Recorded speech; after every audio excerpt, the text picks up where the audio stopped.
I love a good science fiction television show, and I love a good science fiction novel. I've been a fan of Isaac Asimov's books since I read Prelude to Foundation and had my mind blown. Now, in retrospect, I probably should have started with the original Foundation trilogy, but I didn't know any better back then. I knew that this was the first book in the series, and I wanted to start at the beginning.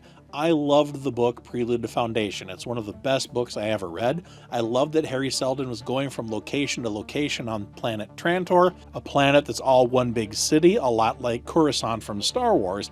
He goes from location to location, getting into trouble for different reasons as he's hiding from the Emperor. It's a fantastic book, and it opened the door for me for hard science fiction. Big ideas, galaxy-spanning stakes. Asimov led me to read Heinlein, which led me to read Clarke, which led me to write my own books. I devoured the entire Foundation series, moved to the robot books, and devoured everything I could get my hands on that Asimov wrote. So when Apple TV announced that they were going to make a Foundation television show, I was ready to see some of my favorite books come to life. Instead, I got a glitzy, tonally confused space opera that's trying to be Game of Thrones, only less bloody and in space, with barely a whisper of what made the Asimov books masterpieces.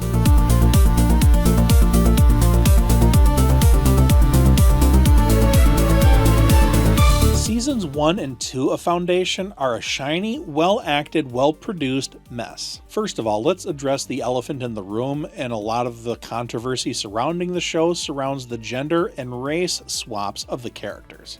Me, personally, I don't care about that. The books were written a long time ago. Audiences in the 21st century would think it would look weird if every character was a white guy. Asimov's books were about grand ideas, not rigid character descriptions. Asimov barely described his character's physical appearance. It almost didn't matter to him. What was important were the conversations they had, the things they were discussing, the ideas that were taking place, the problems that they faced. The characters were almost incidental. The problem isn't the faces of the actors, it's that the show barely used the plot of the books. We barely get to see anything resembling a Seldon crisis, the backbone of the original trilogy. Those tightly woven moments where the Foundation faced existential external threats, where psychohistory and Seldon's plan guided them through, and their own ingenuity. The books were a masterclass in showing us how societies can evolve under pressure, the human spirit, each crisis revealing the genius of Harry Seldon's plan. And when the problem was resolved, it was always an aha moment, and it felt brilliant. Because it was brilliant. The show lacks all of that. It's almost like the creators of the show read the back cover of the novel and said, let's make up our own stuff instead. We get a smattering of references to the book, Terminus, the Foundation, the Vault, but the actual Seldon crises? Almost nowhere to be found. Instead, we're drowning in melodrama and subplots and character arcs that feel like they were ripped from a soap opera. The tone of the show is all over the place, and it drives me up the wall.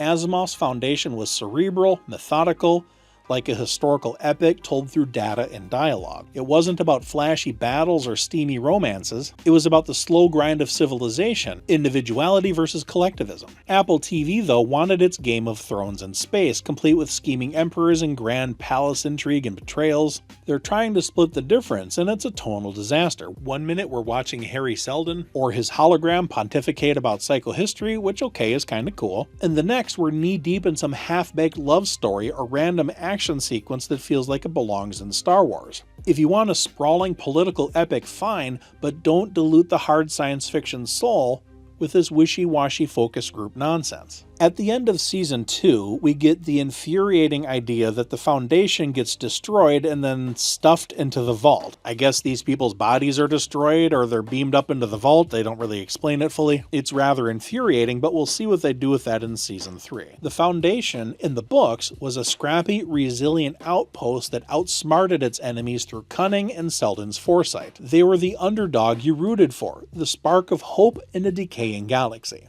But in the show, they blow it up and shove the survivors into a mystical vault. It's like a plot twist from the show Lost. It's absurd, and it robs the Foundation of its agency. The vault itself looks cool, I'll give them that, but turning it into a quasi-magical MacGuffin, that's not Isaac Asimov. The whole point of the Foundation was that it endured through human ingenuity, not because of some glowy artifact. The writers didn't trust the source material, and it shows. Now, I'm not saying the show was total garbage.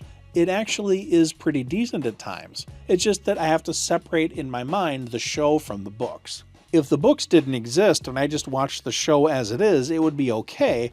Not fantastic, but it was okay. It does have redeeming qualities. The dawn, day, and dusk concept for the Cleon Emperor clones, that is brilliant.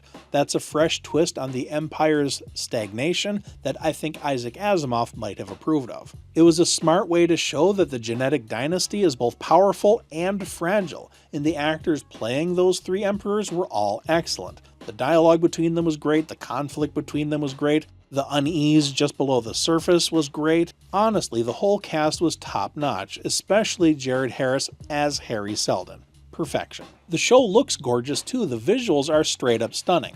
From Trantor's sprawling cityscape to Terminus's dusty vistas, it all looked really good. I was wondering how they were going to do Trantor because Trantor is shockingly similar to Coruscant, although Trantor came first. The idea of the planet being one big city was a cool concept that Star Wars stole.